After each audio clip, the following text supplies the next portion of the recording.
Okay, we're ready.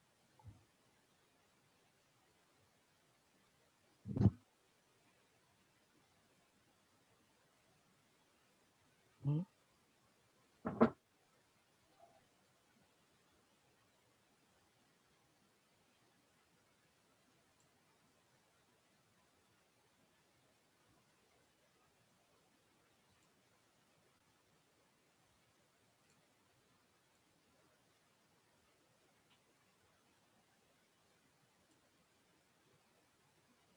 Ready?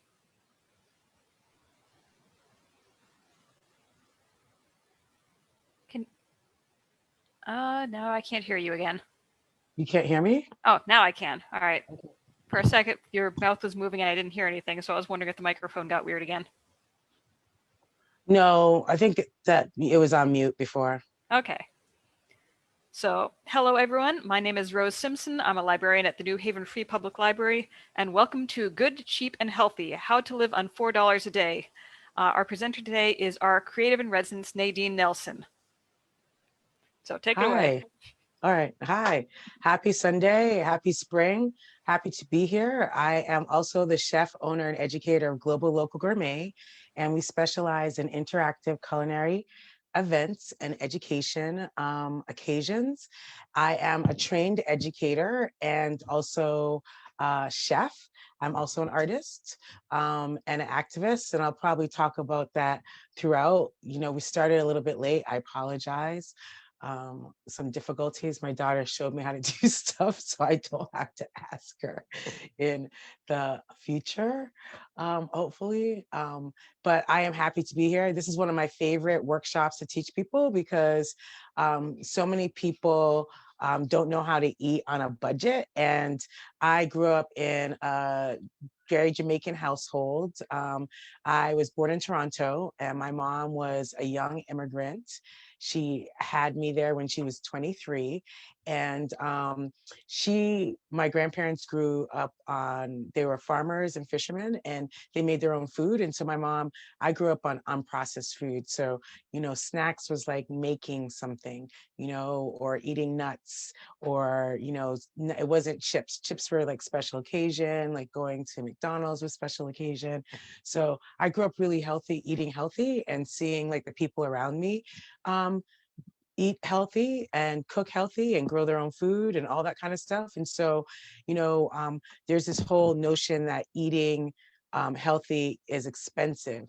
And I want to show people that you can eat well and it not be expensive, especially if you grow your own food. But, you know, um, if you shop smartly in the supermarket and you cook your own food.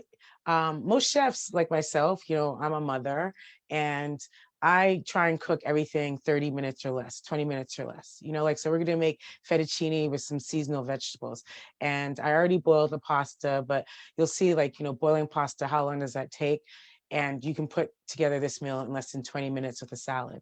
So I want to show people how to be able to make some fast meals. We're first going to start with a PowerPoint presentation that has clips of some videos about food stamped, because we couldn't show the whole documentary, which is 60 minutes, and tape the presentation. So there is a link in the materials to the video. And also, if you have a library card, you can watch it through the library, but also it is free on YouTube for you to be able to watch as part of YouTube videos. So it is 62 minutes. It's really, even though it's from 2011, it's very helpful information. So in the PowerPoint presentation, there are different clips that talk about how to be able to eat healthy in different ways, but kind of give you a context about people on food stamps, because a lot of people might have different notions that might not be what reality is. And so that's part of the presentation. And also along with tips on how to buy food at the supermarket and how to be able to menu plan. And so we'll start off with the PowerPoint presentation with video. We'll end with questions, but we're going to do that Well, after the video ends, just around probably like 30 minutes, the presentation, 25, 30 minutes, and then we'll cook, and then we will do the menu planning. And so that will be the order of events. All right. So Rose, you can go. All right, one moment. Soleil, could you pass me a chair? So Rose is going to run the presentation for me, and I will read or talk over it. Okay, and let me know when you want me to advance the slide. Okay. All right.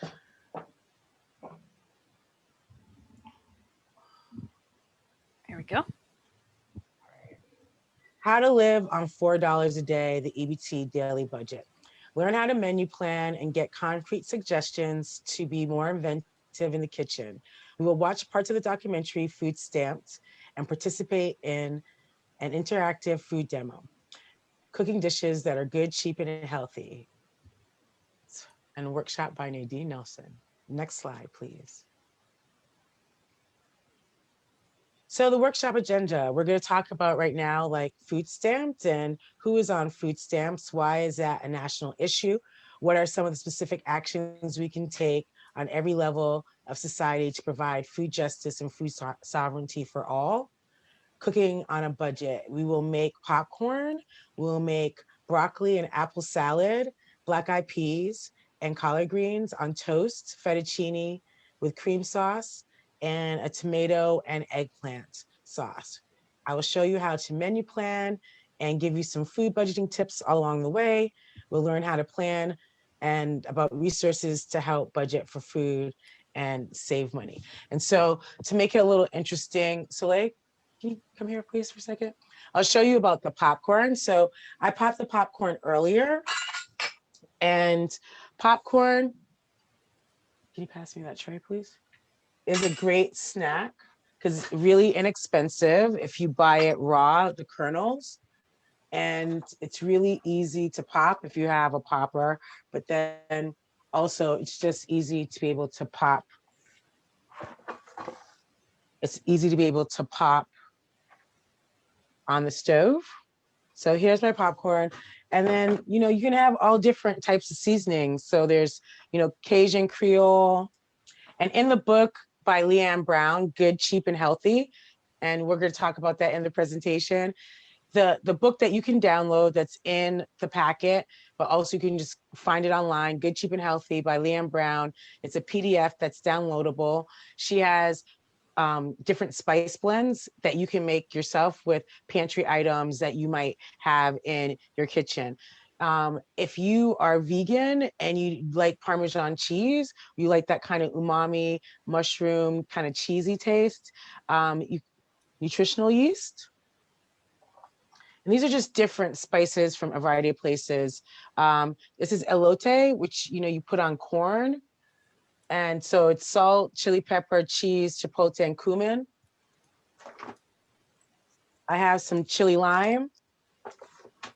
Maybe better to show those again when you're full screen, when you're not a tiny picture in the corner. Okay. Oh, all right. All right. Yeah. So, well, the whole idea, when afterwards I'll do that. And we'll talk about pantry building and building up your spice mixes and stuff like that in the presentation. And feel free to also ask me questions or put in the chat, and Rose will be able to communicate to me. Mm-hmm. All right.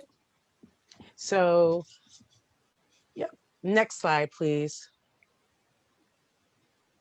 So Food Stamped is an informative and humorous documentary film following Shira Potash and her documentary filmmaker husband Yoav as they attempt to eat a healthy, well-balanced diet on the food stamp budget.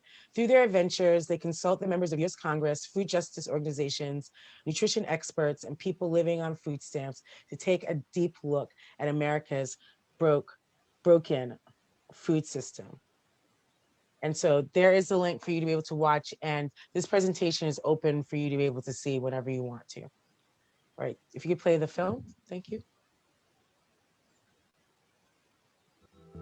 The economic downturn is forcing a lot of people to do something they never thought they'd have to do. With food prices climbing, more and more Americans these days are struggling to feed their families. The country is paying more than it ever has at the grocery store. Food prices are rising at the highest rate since 1990. The recession could actually be expanding American waistlines. Health experts pointing to several studies that link obesity to lower incomes.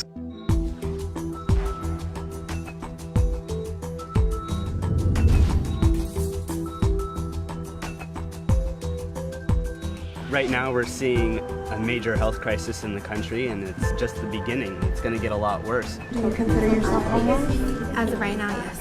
You might be eligible for emergency food stamps.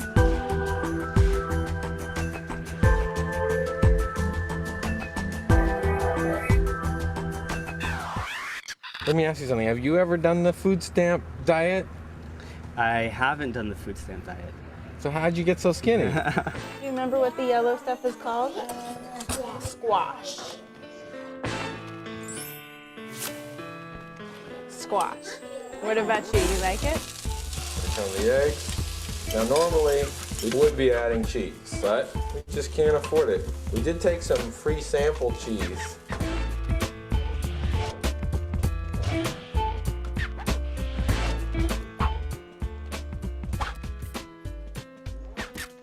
So what's the difference between the pork and the chicken? That's flavored to taste like pork, and this is flavored to taste like chicken. And that's really the only difference I can tell you about. You get 1 spoonful of peanut butter a day. Coffee or you're choosing lettuce over coffee? Coffee's $10 a pound. Looks pretty good for $1 a meal, right? I'm not stuffed. Hopefully I can not need to eat more. We gotta make sure that we don't eat everything. Try to get every last bit. We're living on a budget. 82 cents a check for 82 cents. Oh, no, that one's got mold.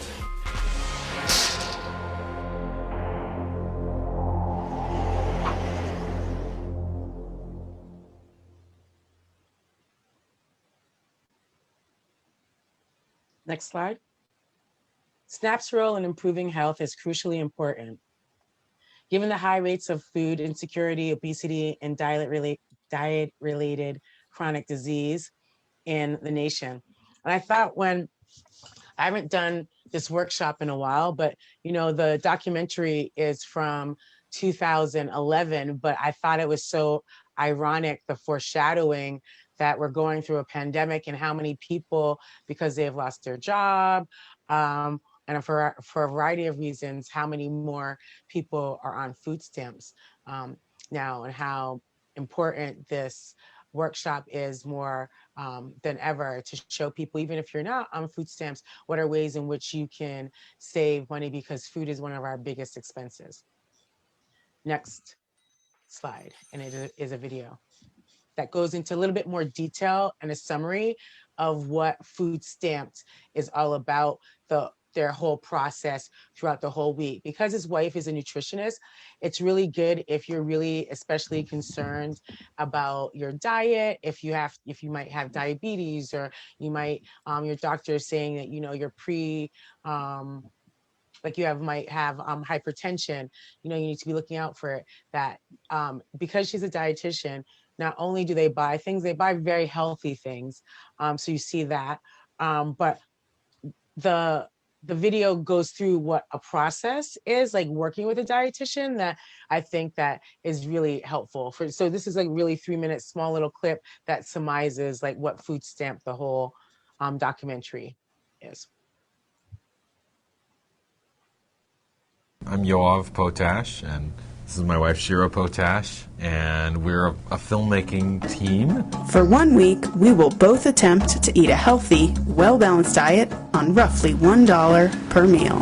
$1.19 per meal, so per person. So for the two of us, that was close to $50. To make healthy meals at that price is not easy. It's a real stretch, a real balancing act. It's possible, but there's a lot of barriers to eating healthy on that kind of a budget. I'm a nutrition educator, and I work in low-income schools where I teach kids how to cook. And I'm teaching them how to cook healthy food. But it occurred to me, can the families even afford to make the kinds of food we're teaching them in class? So that was the inspiration for us to take the food stamp challenge. Doesn't it smell good? It's good. Going shopping for the week was a challenge for us. We had to bicker about whether or not we could have coffee, whether or not we could have cheese, and looking at these things that we tend to think of as daily staples suddenly became luxuries. Even with all of our planning, rationing, our access to healthy food choices, and my nutrition know-how, we still came out short. I'm not stopped. We hadn't even considered the possibility that we weren't getting enough calories. I think the film does reveal a number of contradictions when you look at the big picture of food policy in America today. If we're subsidizing only a few crops that tend to get made into junk food, and then we're subsidizing people to be able to put food on their plate, but only in a small amount, so they have to really stretch every dollar, they naturally gravitate towards those cheapest foods and end up with obesity problems. And that's exactly what we're seeing in America today. And on top of that, then the government also is subsidizing the health care. There's an opportunity for the government to shift the subsidies, to shift it so that maybe fruits and vegetables are given more farm subsidies. They get a little, and they got more in the last cycle of the Farm Bill when it was reauthorized in 2008. But it still is so small compared to the large, billions of dollars that are given to corn, soy, wheat farmers. When we started making this film, we wanted to put a statistic in the film about how many people are on food stamps. So we said, well, 1 in 10 Americans are on food stamps. And then we're editing and shooting, and then, we said, we have to change it. It's 1 in 9 now. So we change the graphic, we change it. Then it's 1 in 8. Now I think we're nearing 1 in 7. So as over the course of the couple years it took to produce this film and edit it, we've seen the problem become exacerbated. Some of what we depict in the film, like community gardens, that's a real bottom-up type of solution. Others, like changing the Farm Bill, is very top-down, and we need people like the president involved in that kind of approach. So it can't happen only from one side or only from the other. It really takes a comprehensive look. How good. I'm Yoav Pote. Next slide. Yeah. So what is SNAP? SNAP provides important nutritional support for low-wage working families or under-resourced families, low-income seniors, and people with disabilities living on fixed incomes, and other individuals and households with low incomes. More than 2/3 of SNAP participants are families with children. 1/3 are households with seniors or people with disabilities. After unemployment insurance is the most responsive federal program providing additional assistance during economic downturns. The federal government pays the full cost of SNAP benefits and splits the cost of administering the program with the states which operate the program. Okay. Next slide, please. How much do households receive in benefits? And so people receive almost $127 per person a month. That comes out to $4.17 a day, or $1.39 per meal. And that is in 2018. So it might be a little bit more, but I don't really think it is. And then I put on the other side for people to understand and get some kind of consensus about who gets SNAP in a state, in a visual sense. So this is in Pennsylvania. There are 1.8 million people in Pennsylvania at this time. I didn't put the date on there, find the date, but how many children, adults, people with disability, and then people who are able-bodied. And a lot of people feel like people who are on SNAP are not working, and the majority of people that are on SNAP are actually working 40 hours a week and just do not make enough money. They're below the poverty line. So that's something that's really important to understand. And especially with what happens, like some people have been out of work for a year and maybe their unemployment benefits have expired, or maybe they weren't eligible for unemployment benefits, because if you're a dancer, for instance, you're probably not going to be eligible for unemployment benefits. It might be hard for you to get PPE, for instance. All right, next slide. And there's two videos that show a kind of a juxtaposition of people on food stamps, because the first person is a person that went to Duke University and works for a nonprofit organization, but they only make $19,000, or they'll say how much money they make. And another person is a single parent. But there's people who have their PhDs and are professors that are eligible for SNAP. And I think that it's important to understand, like, we need to talk about, wages and having living wages as we are talking about raising the minimum wage. The minimum wage still doesn't cover what someone needs to live in any state, even in Mississippi or down south where the expenses are cheaper.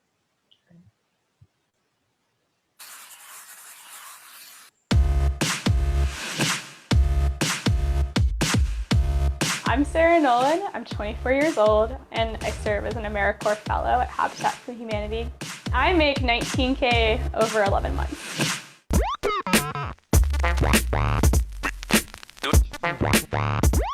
The math just wasn't adding up, and I realized, despite my hatred of paperwork and despite the fact that it made me kind of uncomfortable, I had to apply for food stamps.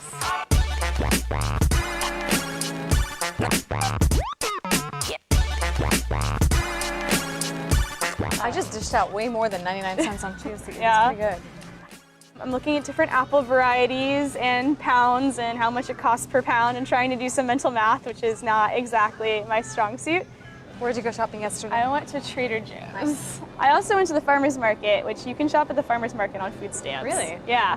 So you're looking at price? I'm looking at price, and it's sort of, I have this desire to buy organic. I agree with it too, but also, occasionally I'll buy stuff and I'll take the stickers off so my roommates don't know one way or the other if it's organic or not. They're gonna get mad at me if it's not organic.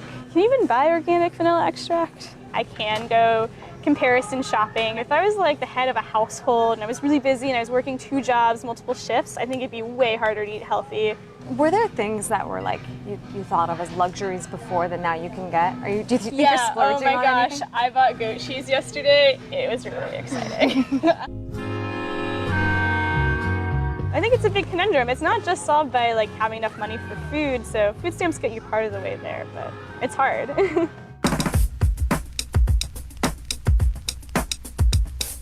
I make about $750 every 2 weeks, and I spend $750 of it on rent a month.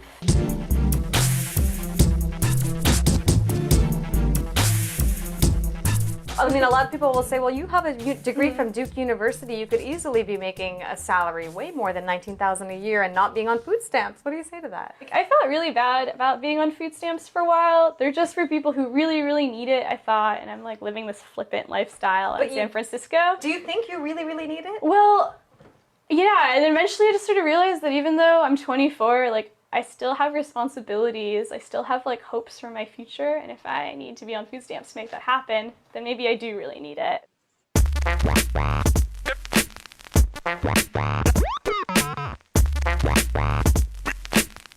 You can cut the zucchinis. Okay, should I do it here? Yeah, go for it. So I'm sort of torn because I'm like using the same services with a lot of our beneficiaries, people that I work for at Habitat, but like it's strange to be in the same programs the people I'm helping are in, and I feel like, did I really succeed with my Duke degree if I'm at this point? Like, part of the reason I'm doing all these sacrifices to do what I do is because I like it. Like, I like talking to people about what's going on in their lives. I like it more than selling people furniture, which is what I did last year. things they don't maybe need. You made more money doing that? Oh yeah, definitely. I made like a normal Bay Area salary then. And I was in a position, like we were talking about earlier, where I was privileged enough to do something different, take a risk. Like, I'm 24. There's definitely real stuff at stake. Like, I shouldn't be complacent in a job I don't like, but I can still fail a couple more times and hopefully figure it out from there. Do you consider yourself part of the working poor? Yes, I am working and I am currently low income. I think the difference for me and a lot of other millennials is we see it as transitory. Like, I have more friends than I initially would have thought that are on food stamps or couch surfing instead of living somewhere. A lot of people make sacrifices to sort of be on the right path, and sometimes it takes you to these sorts of places where you're on food stamps. What is a food stamp? First thing is, these days they're not actually stamps, but government debit cards. They're given to people with low income to buy an average of $125 worth of food per month.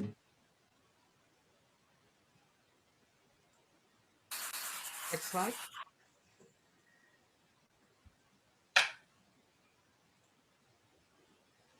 The assistance programs in the United States are very hard to qualify for.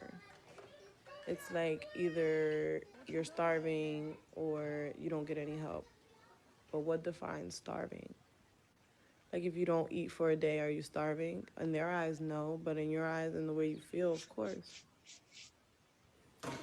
Okay. Good job. Mom, can I do the white one? Okay. Put that in the water. Wait, we gotta break it? No, you don't gotta break it. It's Aiden's turn to help too. Put that in there. Okay, that was a bad idea. I do get food stamps now, but they last about 3 weeks out of the month. And for that last week, I'm just going crazy. Is it good? Put them in there. The ones that I cut. Making. What you make? I lived on a food stamp diet for a week, along with Joanne Emerson from Missouri. We did so because we thought that the food stamp benefit was inadequate. Most of my colleagues had no idea that the average food stamp benefit was $3 a day. I had my budget, and I went to a supermarket. It took me an awful long time because you have to add up every penny, and it has to last you for a week. And so I did it, and I will tell you, I was tired, I was cranky, I couldn't drink coffee because coffee was too expensive. I mean, there were people who were living on that food stamp allocation, and you really can't. For us, it was an exercise that ended in a week. For millions of other people in this country, that's their way of life. Every day is a struggle, just to eat. Next slide. The assistance programs in the United States.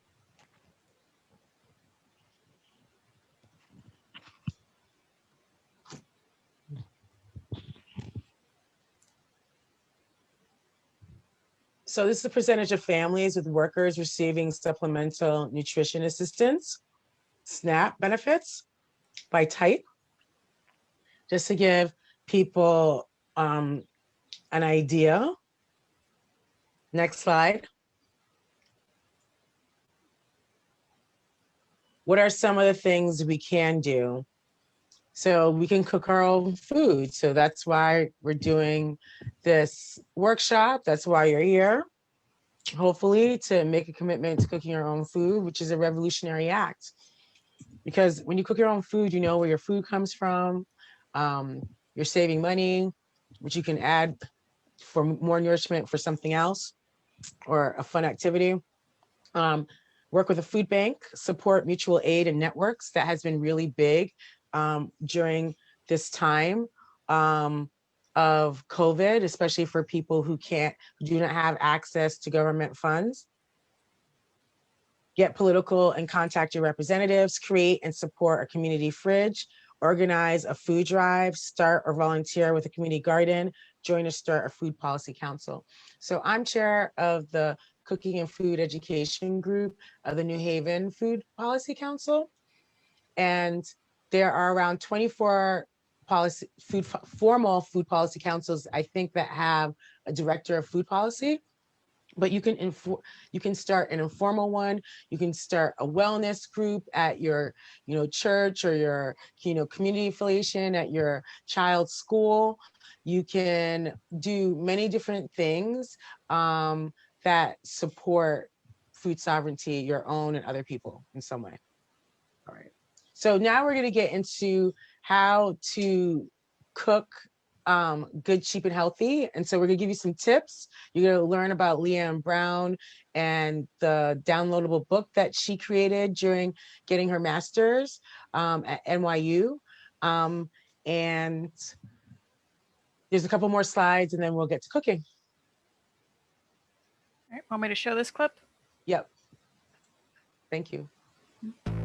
Can you eat delicious, healthy food on $4 a day? Leanne Brown took on this challenge. She created the book Good and Cheap, Eat Well on $4 a Day. It began as a free download on her site. It went viral to the tune of 500,000 downloads. Can you do it 3 meals on $4 a day? I believe you can, and that is not to say that it is easy or that it is a good situation.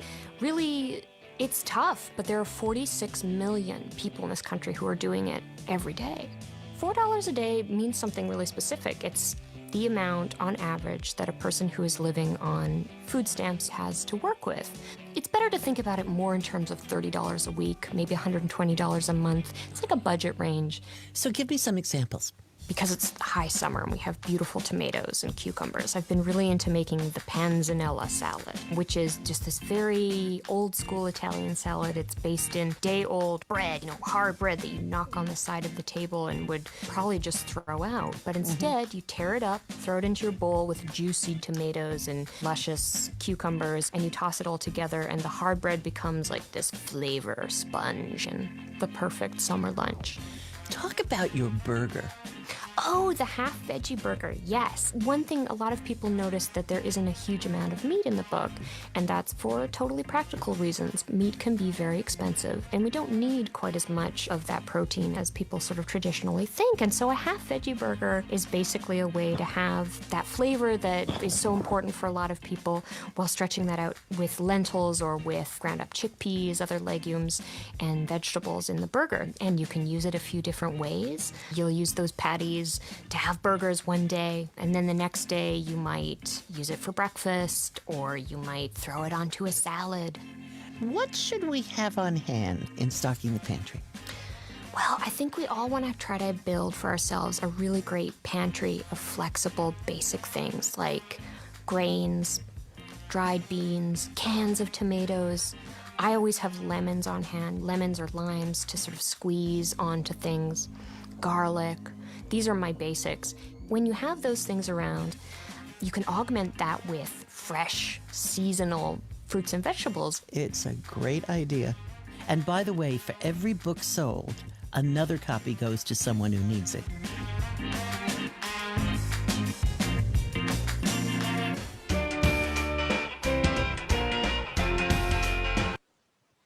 Next slide. 3 meals. Okay, so yeah, eating healthy on a budget. Next slide. Create a grocery plan list.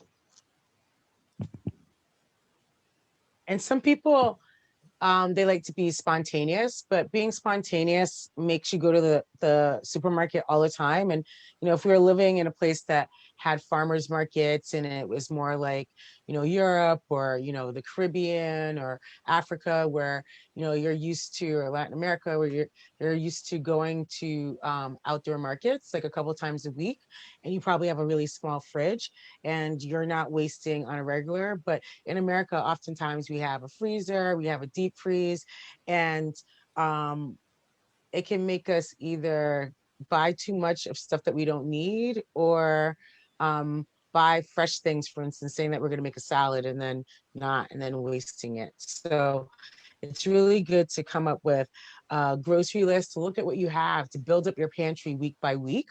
So Worcestershire sauce, where people are like, who uses Worcestershire sauce? There's different things that you can use Worcestershire sauce for other than Caesar salad dressing. And you can use it for marinades.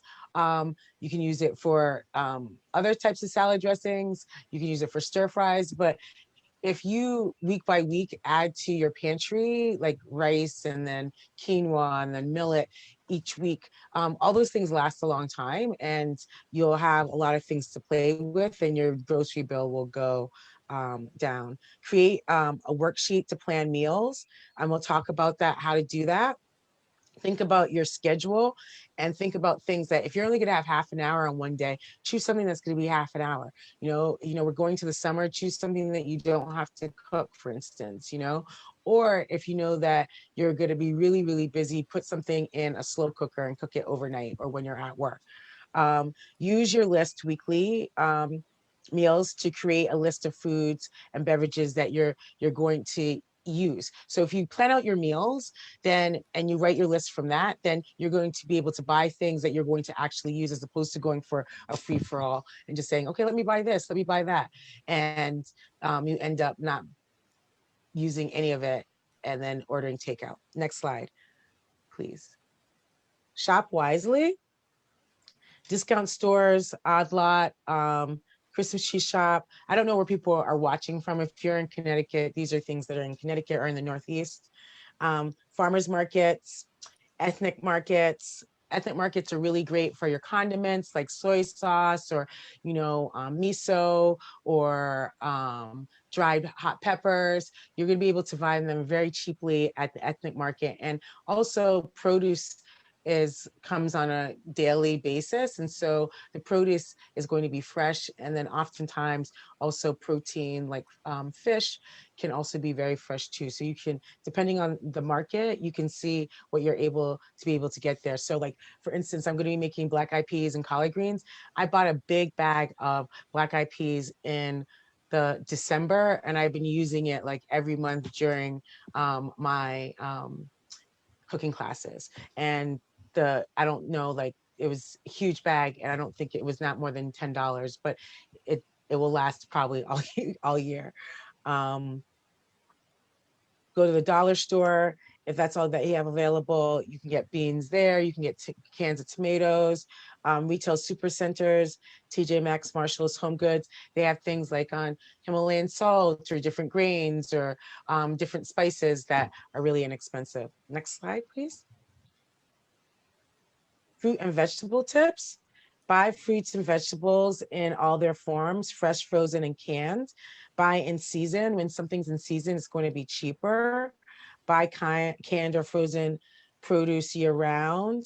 Choose fruit canned with 100% fruit juice, and vegetables that are low sodium or no salt added on the label. Next slide, please. Grains, store brands can save you more money. You can use whole grains in anything: crackers, cereal, tortillas. Rice and pasta are budget-friendly grain options, and you can get them in whole grain. Like you can get chickpea also that are if you're gluten free. You can try other whole grains like quinoa, farro, fonio to mix it up. A lot of those things like fonio or millet don't take a long time. They're like couscous. They take only less than 5 minutes to cook.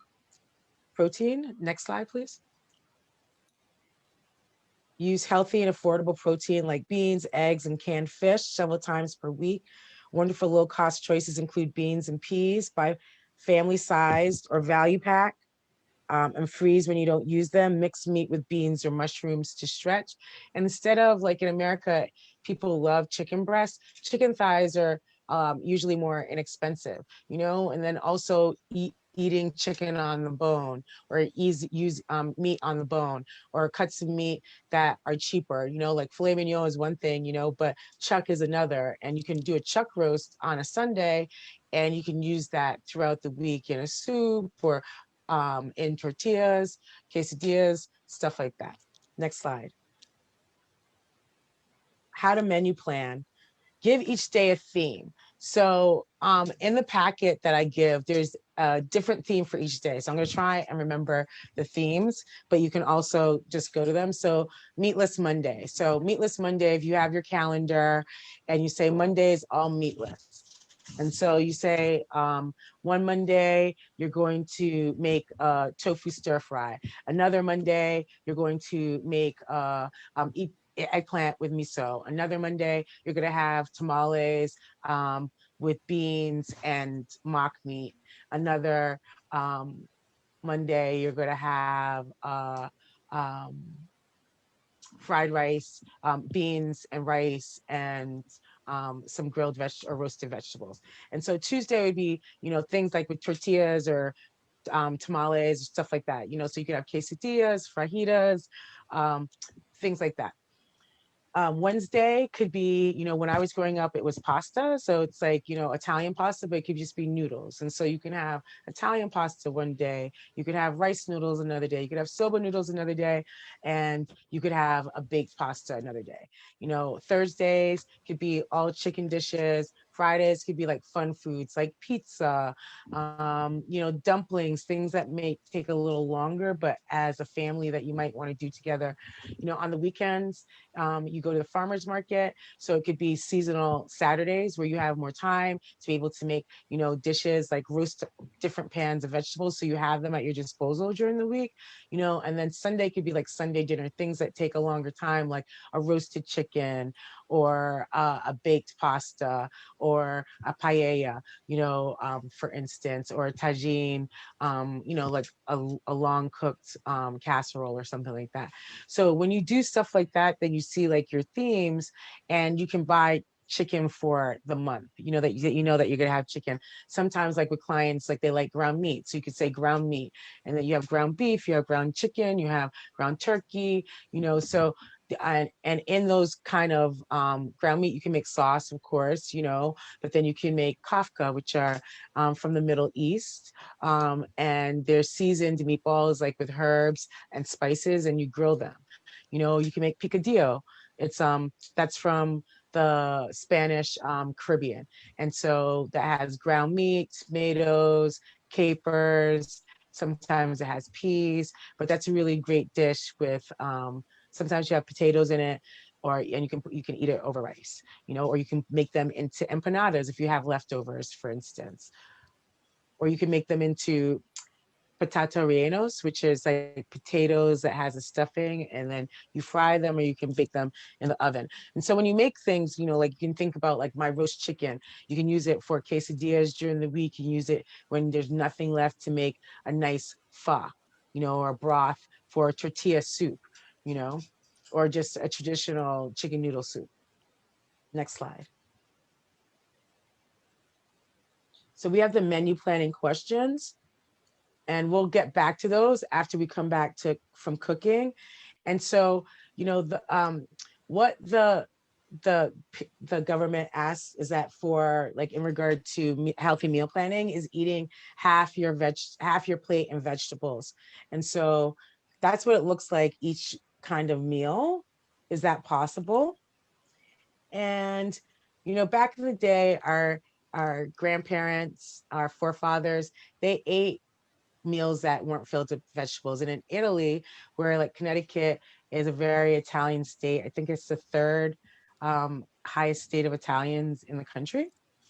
So translated, cucina povera means poor kitchen, but it really refers to frugal genius of poor Italian cooks who made the most of gardens, forests, oceans, and backyard coops. Anything abundant and affordable became the backbone of a dish. Also, anything left over, as with the use of bread and salads and soups or breadcrumbs with pastas, the approach isn't unique to Italy, of course. Every culture has beloved dishes with roots in the flavors of necessity. Tim Sabula. So, I'm Jamaican, and in the Caribbean, we have rice and beans, and, we have soups that are made with tubers and greens and pumpkin.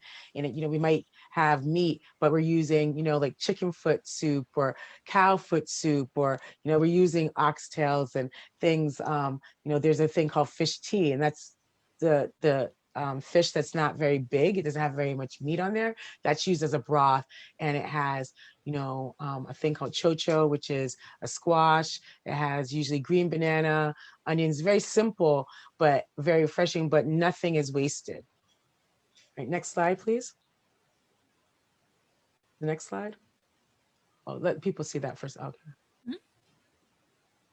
Yeah, so they could see, like what half vegetables on your plate for the whole day looks like, and how festive it can look, because this is like really bright. A lot of people look at vegetables and eating healthy as that it doesn't have to be boring. It can be really, eating the rainbow can be really beautiful and also delicious. Next slide, please. Decolonize your diet, or people must regain the self-sufficient capacity to provide our own food, clothing, shelter, and medicines. Ultimately, important to the struggle for freedom is the reconstitution of our own sick and weakened physical bodies and community relationships, accomplished through a return to the natural sources of food and the active, hardworking physical lives lived by our ancestors. Jim Katasi. Next slide. And so this is like the different varieties of what, like fruit and vegetables on one side, different types of grains and different types of lean protein, what all those different varieties can look like. And then there's one last video. This is all supports like food sovereignty, food security. I don't like the term food desert they use here, because I like the word food swamp or food sovereignty, because when we use the word desert, it denotes that there's nothing there, and there's always life wherever we are. And a lot of times in under-resourced neighborhoods, they're very highly supportive of each other and create organic systems that are not acknowledged by the mainstream. And so you might not have a market that has vegetables, but you'll have a community garden, and you might have someone who's growing food that shares it with their neighbor. You might not have a restaurant, but you have a place that does weekly fish fries or barbecue, so those are things that are not acknowledged in the word food desert.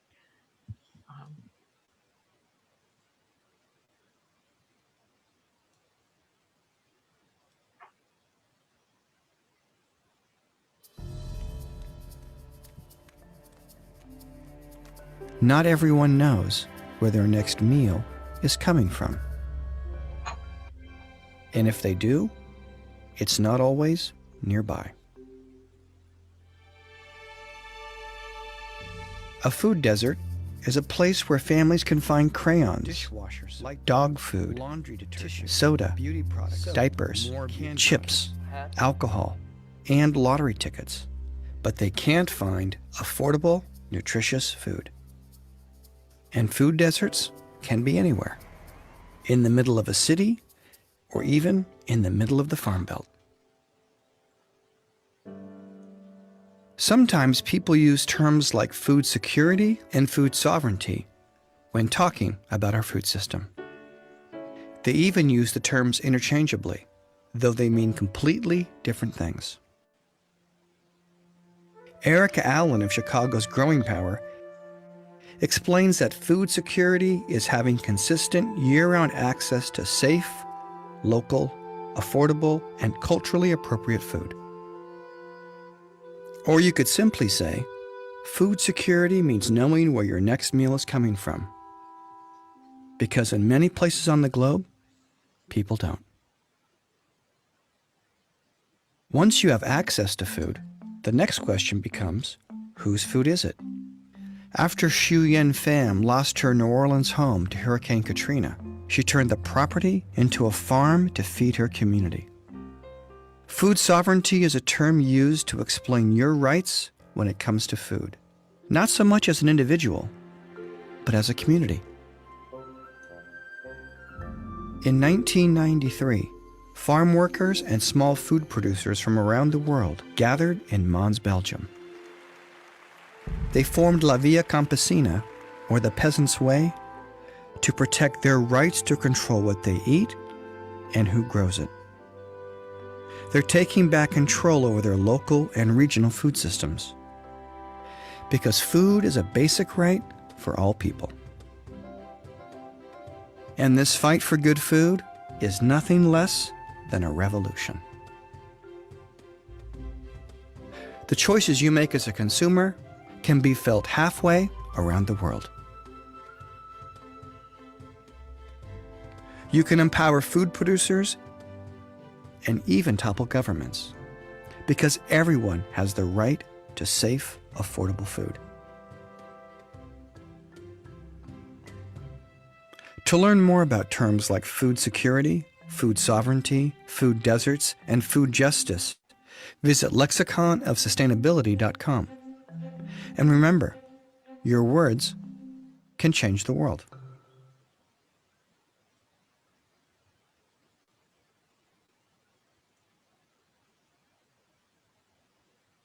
The end. Okay. Should I show the spices now? Yeah, go for it. All right. I like different spice mixes. I make different spice mixes, but then it's one of the things that I love going to ethnic markets and specialty markets and buying those kinds of things because I make my own food, mostly. So this is citrusy garlic. This is chili lime. So if you, buy a whole bunch of different roasted vegetables, you can line them up by by type, and then sprinkle a little olive oil and then different seasoning. So not everything tastes the same. I do that a lot on Sundays. Everything elote. I love this Creole seasoning. It's $1.23, I think, from Walmart, but they have it everywhere. But it's like one of those all-purpose seasonings. I was saying about nutritional yeast. You have good old Italian seasoning that we're going to use on some stuff. You have Japanese all-purpose seasoning. You can get furikake. You can get it at the Japanese market. This is from Trader Joe's, but at the Japanese markets can be really inexpensive. Smoked paprika, great on anything, everything. All the rage, everything bagel. So you can use these on, you see, like the popcorn is all done. And I had put on there a little onion salt, and I put one of the Mexican ones. I think I put the everything elote, and then I put a little bit of extra Parmesan cheese also. One of the things that I'll get into cooking that I love from Trader Joe's is this shelf-stable heavy cream. And so we're using that for fettuccine. You can also use, if you want to, oat milk, or you can use evaporated milk. So, like they're saying, I want you to be adaptable. I have recipes here for you, but I'm very much a freestyle cook. So you can follow the recipes. Leanne Brown, those recipes are from Leanne Brown, from her book, but in the packet, I took the ones that we're doing in here. So, what am I gonna make first? I'm gonna make the toast first. So black-eyed pea toast. So I boiled some black-eyed peas already.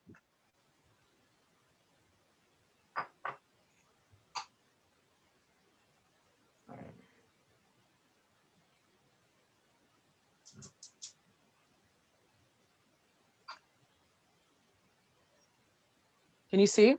You want to do the spotlight on here? Or which one you want to do? Rose? Do you want to leave it the way that it is? Let's see.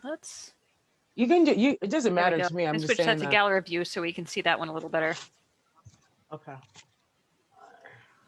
So, ooh. All right, so I'm gonna put a little bit of olive oil in here. I was heating up my cast iron pot. Okay, so I just boiled these black-eyed peas. It's like dried black-eyed peas.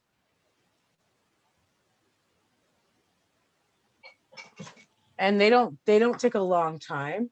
But what we're gonna do right now is we're gonna saute some onions. And when you're using humble ingredients, you want to coax out the flavor and through like browning and caramelization. So when you cook an onion, if you do it nice,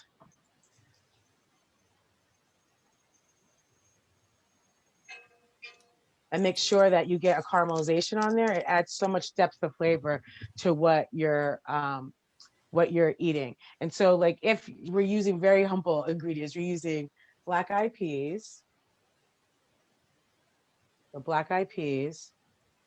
we're using collard greens. So I have these collard greens that I already have cut. And so we're going to do a cut called chiffonade. And chiffonade is just a fancy term for doing a ribbon cut. And so we're going to take out the seam or backbone of the collard green.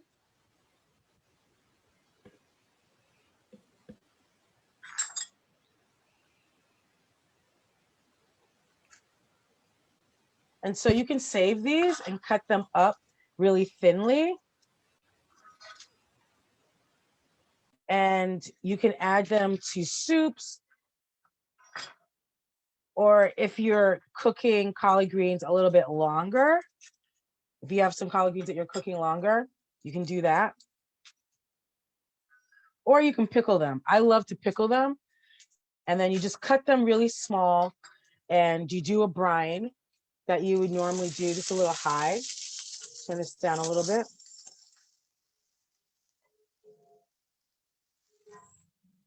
And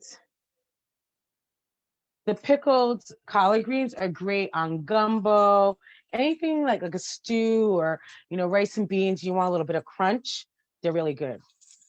So you line up your collard greens and then you're just gonna roll them.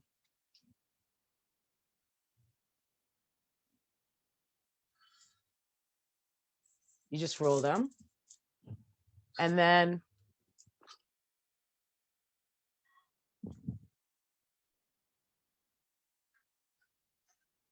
you just cut it in ribbons. And when you cut it like this is, especially if you do it really even smaller, I'm trying to do some of them really smaller so you can see. This is how Brazilians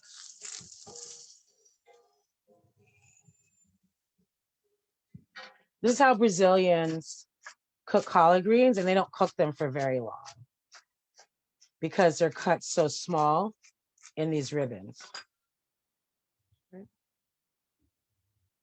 So I'm just going to smash a little bit of garlic. You can also, if you don't have fresh garlic, you can use garlic if you have it, in the fridge. You can use garlic powder. Just use what you have. Leanne, in the cookbook, she has seasonings, but she's kind of light, like for instance, for this recipe. So I'm gonna make it kind of smoky because I like my collard greens smoky. I guess I like my onions a little toasty too. I just put the black eyed peas in there. I'm gonna put a little bit of water. I should have saved a little bit of water. I do have a little bit of water on the back though, actually.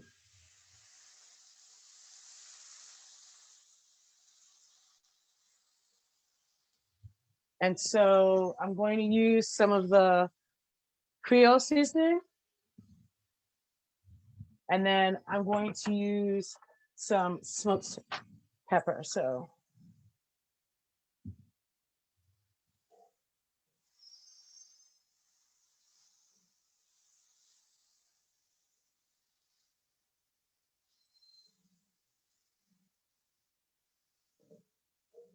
I didn't put any here. And I'm going to just put a little pat of butter for a little luster.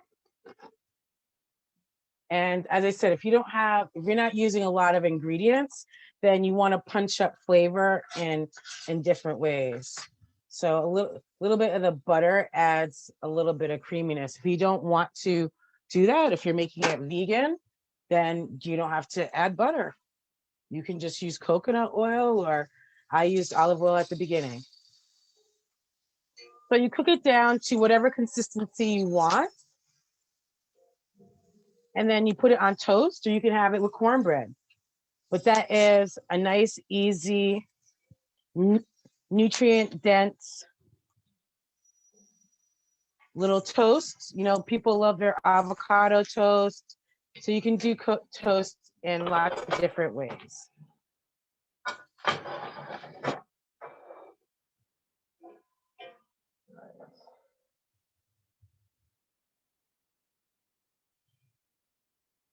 I guess I should have done my salad first.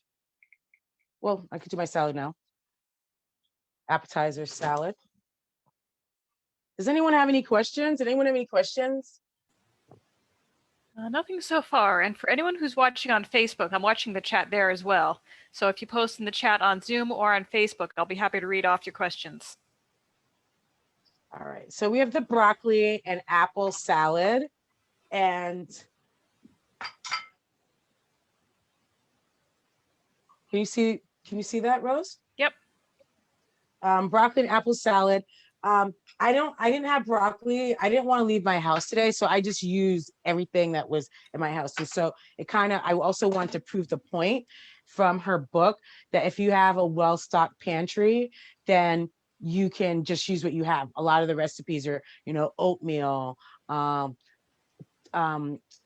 chickpeas and beets. I always have either canned beets, pickled beets, roasted beets that are already roasted, or like right now I have like real beets and roasted beets, so, chickpeas and beets, rice, so just stuff that you normally have in your house. And Brussels sprouts are part of the broccoli family. And so I just slice them really thin. Right here, I have some scallions and nuts. That's not in the recipe. That's just added by me to add a little bit of fun. And I love onion. It offsets. I just love onion. Here's apples. So this is a recipe that's like, you can do it with broccoli, you could do it with cauliflower, you could do it with carrots, you could do it however you want to. We're gonna make a creamy dressing, and this is like 1 tablespoon of yogurt, add a little bit of olive oil, lemon juice, and I didn't have dill, so you could either use dry dill, but I'm gonna use parsley. So you just adapt.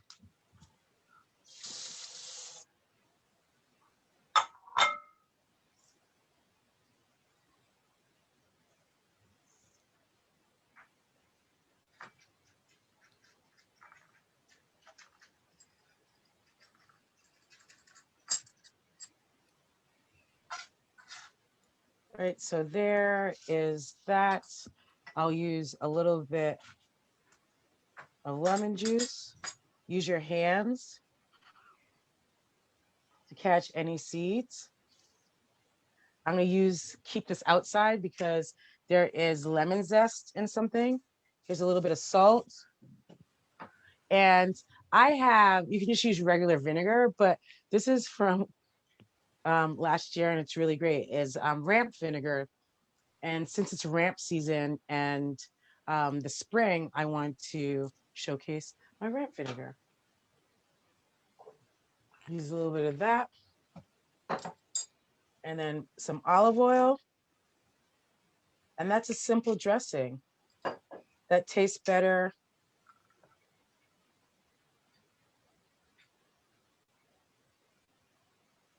That's part of the ramps.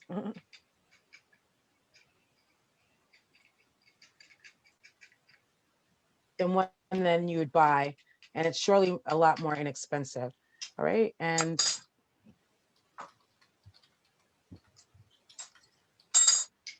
tastes really good.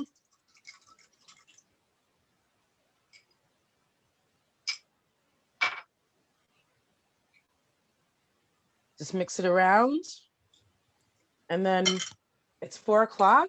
By 5, the lemon juice and the yogurt will break down the Brussels sprouts, and also it will make sure that the apples don't brown. So that's a salad.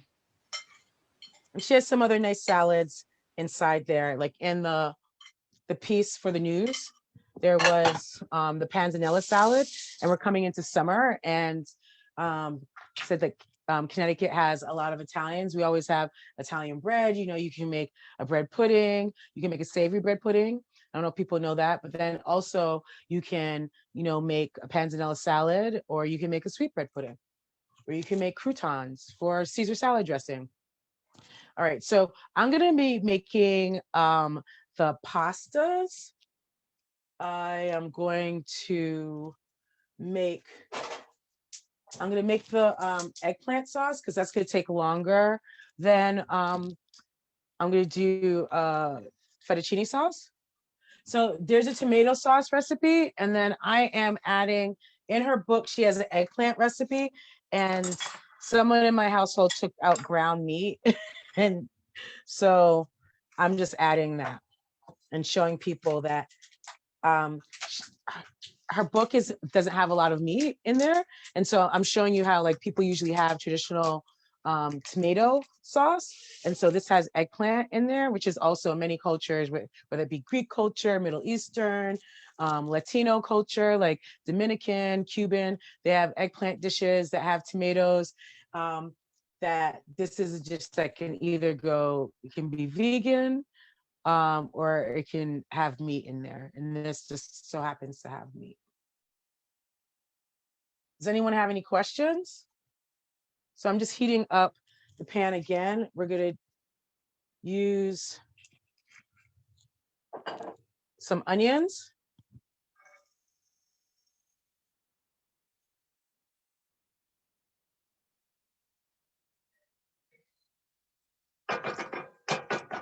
And we're just gonna saute the onions and brown them. And when the onions are brown, we're gonna use a little sofrito. So I'm gonna make it a little Latin style, because in New Haven, we have a lot of people from all different Latino countries, but especially from the Dominican Republic and Puerto Rico.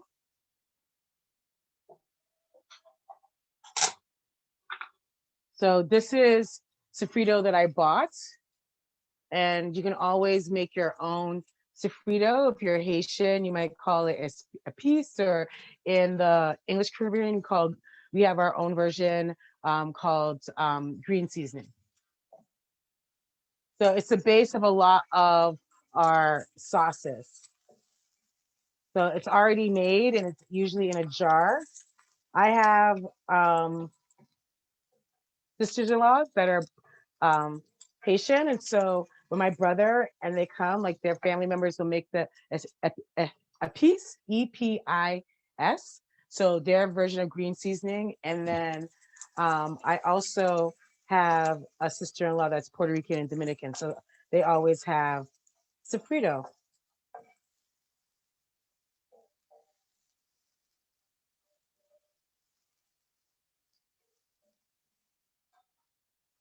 We're just gonna brown that. I'm just gonna season up some of this beef with, I put a little Cajun seasoning and then a little bit of the onion seasoning. And you can put sofrito or something like that if you wanted to.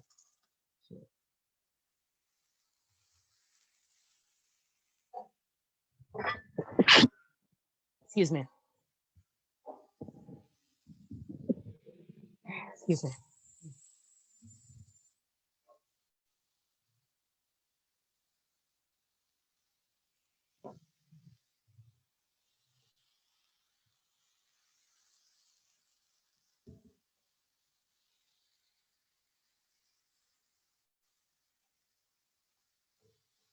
So I just want to get some browning on there. Like I said about humble ingredients. When you brown something, it adds an extra layer of flavor than if it wasn't brown.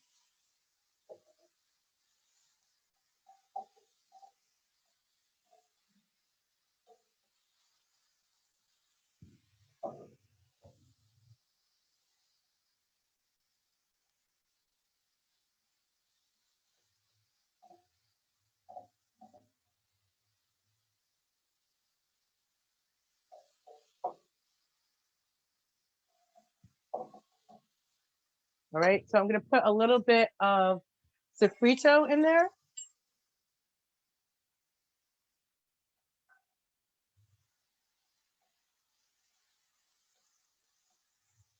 If you wanted to, you could add some bay leaf. You can add some garlic.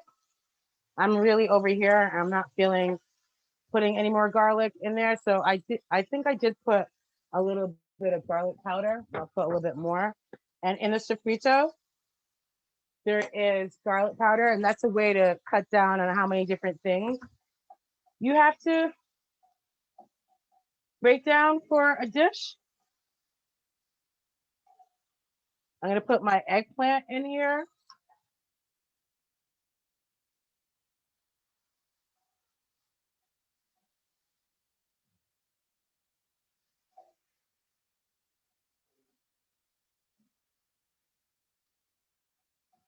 I'm gonna start putting, oh, I don't need to, I'm gonna use the canned tomatoes. So that will break down easier than whole tomatoes.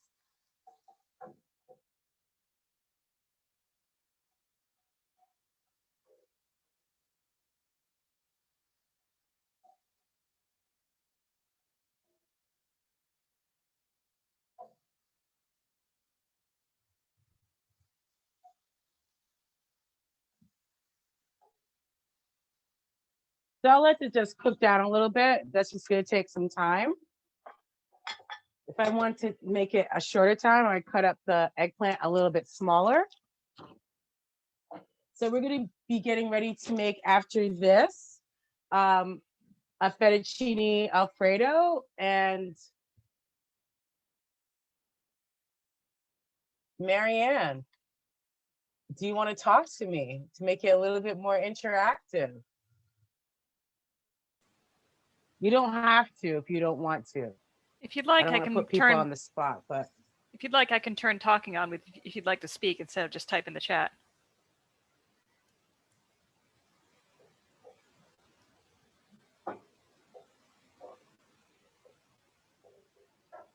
so as you can see, the ratio between meat and by the time everything breaks down, it's more than half vegetable to meat. So a way, to cut down your costs is to make chili and use lentils and half lentils, half meat, or, lentils and walnuts. There's a lot of really good recipes if you can afford nuts that you can make your own, different mock meat.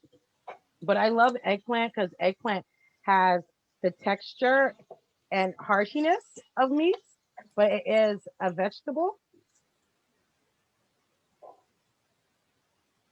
So I'm going to put some Italian seasoning on here.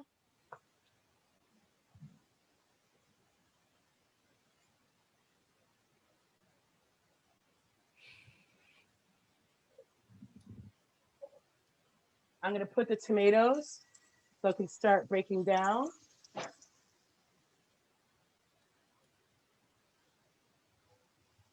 And I think I'm going to have to put the whole tomatoes because I don't think that's enough tomatoes in there. I'm going to cut those in half a little bit to make it easier to break down. I feel like kind of like Miles Davis when he doesn't want to show his face, but I do want to show my face. It's just that my orientation is this way. Rose, the day will come when my kitchen will be all, camered up.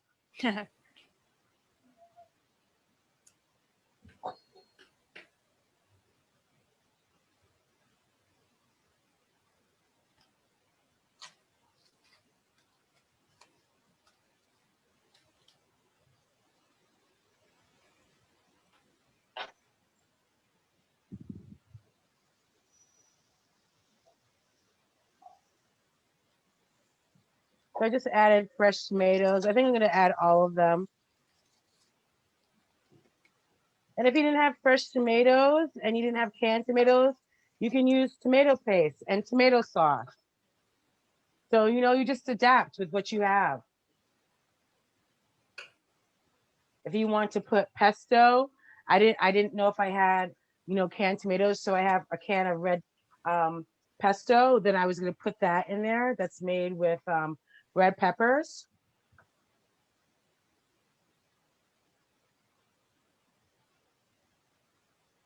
So as I said, if you have a good pantry, then you can adapt to make lots of different things and not have to feel like you have to order fast food.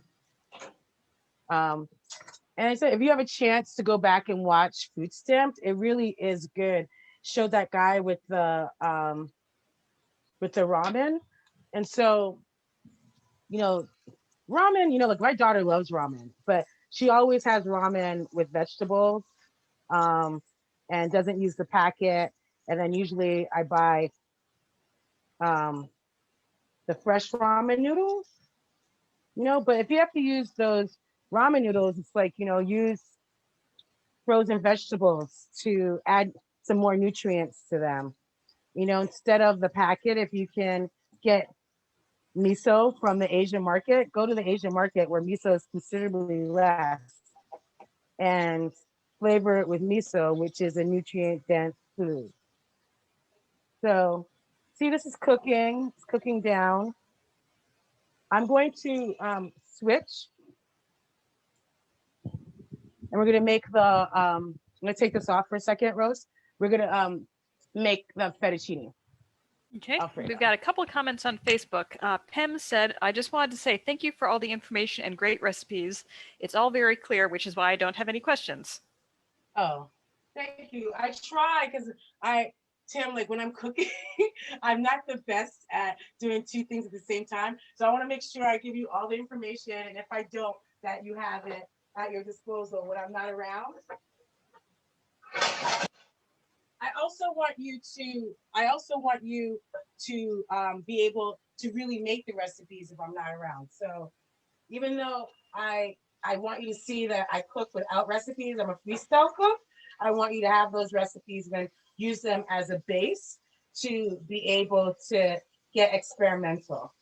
All right, so I'm gonna take this off. I will cook it down more after, but I wanna be able to have you see all the recipes. So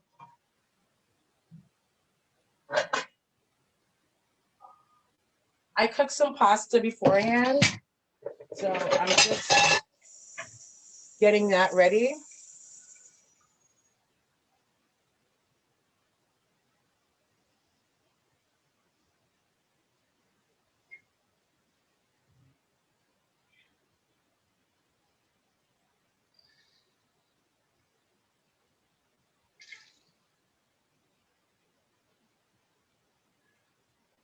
So fettuccine, just to get all my ingredients ready. It's a very quick recipe. So you want to have all your ingredients ready. So all it is cream. So I showed you that shelf-stable cream, whipping cream. Because I don't use a lot of cream. I don't use a lot of, I like milk products, but not milk itself. So here, so you can use evaporated milk if you wanted to too. You can use oat milk. You could also use like cashew milk, one of the nut milks that has no vanilla, obviously, flavor in it. So we're gonna have a little bit of butter.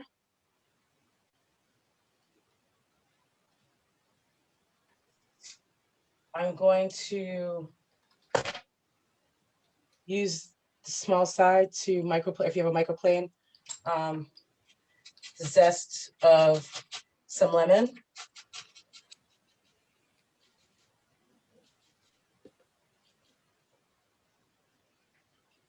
And you don't want to get down to the white part, then it's bitter, right? So just be very slight in hand when you are zesting, and you could also use a sharp knife and just cut off and then just mince. It just takes more time, obviously.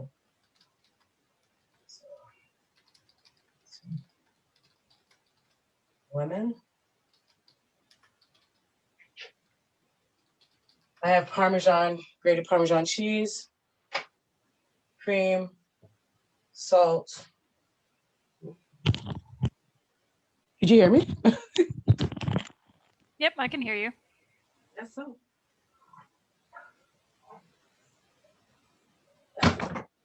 So this is not in the recipe, but it is on, I don't know if people are watching, is anyone watching Top Chef on Bravo? One of the chefs, they use mushroom powder that you can get in Asian markets. This is obviously restaurant size. I got it at the Indian market. So, but they usually, Indian market is the Asian market. But it is Chinese. It's granulated mushroom, and you can do your own granulated mushroom, like ground shiitake mushrooms, ground porcini. If you don't want to, buy those, you can make your own and then mix it with a little salt if you want to, or just have it. But it adds really nice flavor. So that's a little secret that's not in the recipe. That's why you should watch these things, because I'm going to tell you stuff that's not in the recipe and make myself obsolete.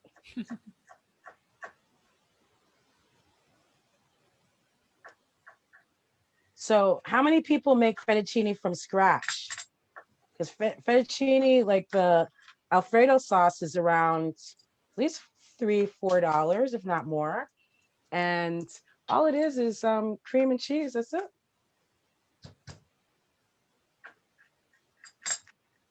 And you can put a little garlic or onion if you want to, or the lemon zest just to add a little bit of taste. Right, so here I'm going to turn this on.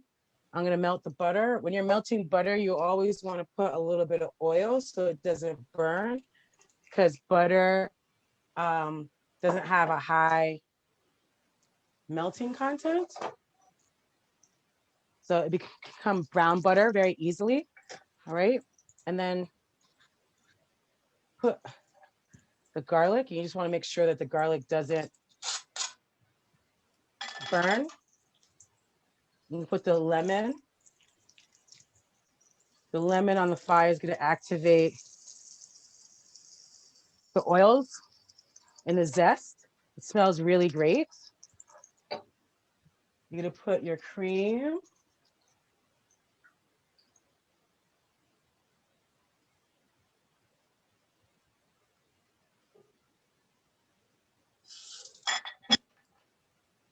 And then you're going to put your cheese.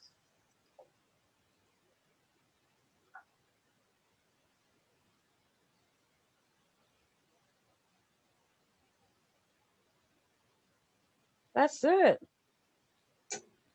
Have some pepper. And then secret, instead of salt, mushroom powder. See how it's thick? And then you can do it as thick or not thick as you want. And then, oh, shoot. I have shrimp, peas, and frozen spinach. Put that in first because the pasta's cooked.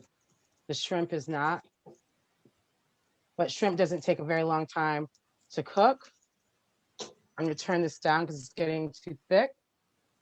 I'm going to add a little bit of pasta water to loosen it up a little bit.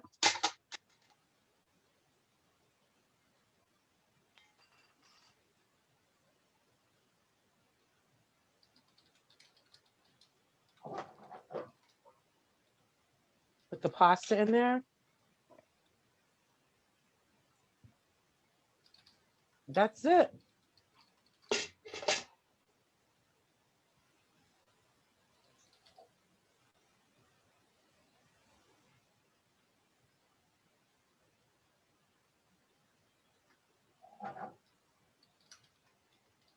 So if I had artichokes, I put them in there. I know I put zucchini, but you can do spinach, you can do anything.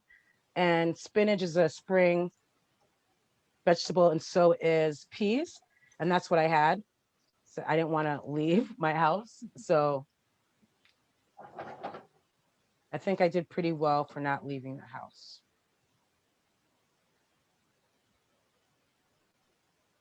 right? So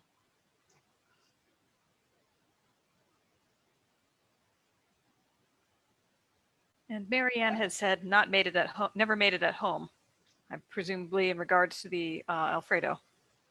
okay. So I'm just gonna put a little bit more cheese.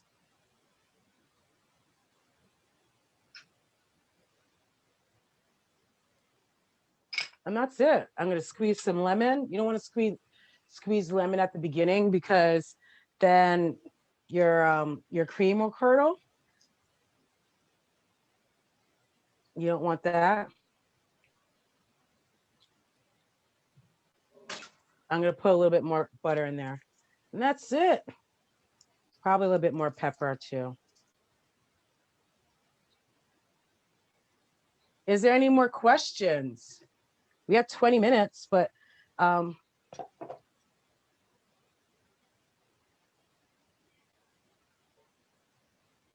never know how long these things are going to be. I don't want to have to rush when I'm cooking. So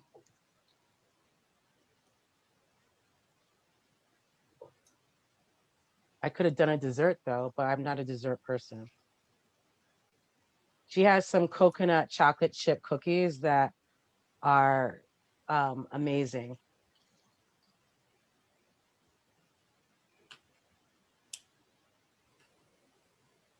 If we're done, then I am gonna go eat some lunch because I didn't eat. Marianne said yes, but looks easy enough to make and looks delicious. I'm not sure what the yes is in response to. Well, hopefully you'll make it. And as I said, you can use any kind of seasonal vegetables. You could roast vegetables at the beginning of the week. And then put them in your soups, put them in your salad, put them in your casseroles, put them in your stews. But this is something that would be really, put them in your pastas, easy to be able to just have your vegetables on hand, whatever vegetables you have. You want to use broccoli, you can use broccoli. You want to use zucchini, summer squash. You want to use, I almost put this delicata squash in there also. So you can do any type of vegetable that you want. If you want to add some pesto, you could do that.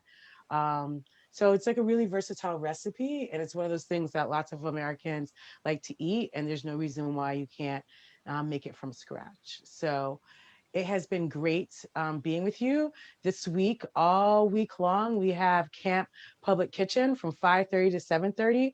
If you do not know how to cook, and even if you don't have a kid, you can watch. And so you can learn how to cook. Each day we'll be learning a different meal. So Monday is breakfast, Tuesday is brunch, Wednesday is lunch, Thursday is dinner, and Friday is snacks, tea, and something else. But so if you watch all week long, you'll know how to make a variety of meals, both sweet and savory, very basic and templates and formulas for you to build upon for later. I think it's really important for kids to learn how to cook. I learned how to cook at a very young age and took over cooking when I was in high school for my family. It was my chore. My mom said, like, instead of, do you want to wash dishes or do you want to cook? And I said, I want to, cook. That was more interesting to me. I also liked telling her, what to buy every week and feeling a little bossy where, as a kid, there's not many things I could tell my mom what to do. So I think that it's important for kids to know how to cook. I think every adult needs to know how to cook because we have to eat 3 meals a day. And this is homage to, kids who can, who might be home, parents are really busy, maybe online, teaching our kids how to cook not only helps them, but it also can help the family and be something that would be really great to contribute to do. We're also each day doing exercises, STEAM, science, technology, engineering, arts, math activities, and also home ec activities. So the first activity we're doing on Monday is how to write a thank you note, and then talking about gratitude and thanks. But we're also going to do it in a STEAM kind of way. We're going to do it with invisible ink that we use with an acid that you can find in your kitchen. And we're doing breakfast. And for breakfast, we're making frittatas, we're making muffins, and we're making refried beans because many people around the world eat beans for breakfast. And so, this experience is about culture, history, food. On Tuesday, we're going to be growing food from scraps. So hopefully you can tune in, share it with someone that you think might benefit. At the end of the month, on the last Monday of this month, I'm doing Meatless Monday, and we are talking about the blue zones, which are people from around the world that have lived over 100. So there's 5 different communities, Costa Rica, Loma Linda in California, Sardinia, Okinawa. So these communities that have wonderful, delicious recipes and ways of living that promote longevity. So we'll be talking about that. So, and as always, this week, we do not have co-create because I will be doing Camp Public Kitchen, but next week we will have Rick Rogers, who is a prolific cookbook author of his own, but he's also written, been a ghostwriter for many celebrities for their cookbooks and many brands. He'll be here next week, Wednesday. So thank you for joining us on this Sunday. I hope that you've learned some things. You can share the materials with anyone that you would like. They'll be open for anyone to be able to see, and hope benefit you and your meal planning. Thank you. Any more questions? Good afternoon, everyone. Bye, Rose. You do have a couple comments in the chat. Thanks for a great presentation and hosting this. And on Facebook, thank you and awesome, bon appetit. And another thanks. Thank you. Bye.